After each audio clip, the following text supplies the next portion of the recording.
قرآن حکمت سے بھری کتاب ہے،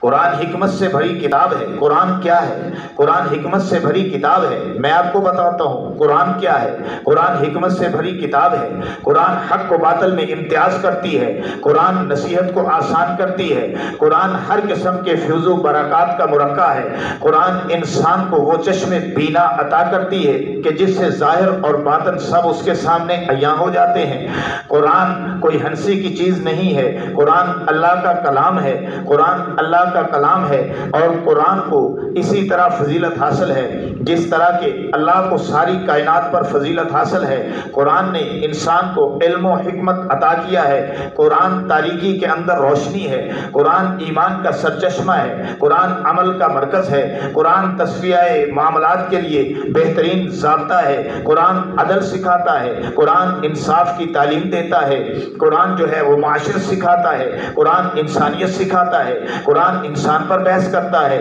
قرآن انسانیت سکھاتا ہے، قرآن عدل کی بات کرتا ہے، قرآن عدل کی بات کرتا ہے، قرآن عدل سکھاتا ہے، قرآن ظلم سے روکتا ہے، قرآن ظلم جو ہے وہ ظلم اور ناانصافی سے روکتا ہے، قرآن ظلم سے روکتا ہے، قرآن ظلم اور ناانصافی سے روکتا ہے، قرآن رہنما ہے، قرآن لیڈر ہے، قرآن لیڈری کرتا ہے، قرآن جملہ انسانی ضروریات اور مسائل کا حل ہے، قرآن کے اندر ساری کائنات کے علوم اللہ تعالیٰ نے جمع کر دیے ہیں، قرآن فکر و عمل کی راہوں کو ہموار کرتا ہے، قرآن مسائل کا حل پیش کرتا ہے، قرآن سے مسائل سیکھو۔ قرآن کی تصدیق پچھلی کتابوں نے کی ہے، قرآن پچھلی الہامی کتابوں کی تصدیق کرتا ہے، قرآن چونکہ اللہ کا کلام ہے اور یہ اللہ کی صفت ہے، قرآن اللہ تعالیٰ رب کائنات خالق دو جہاں کا کلام ہے، قرآن فہمی کامیابی کی ضامن ہے، وقت کی اہم ضرورت ہے، قیامت تک کے آخری آنے والے انسان کے لیے اگر کوئی چیز ضابطہ حیات ہے تو وہ قرآن ہے۔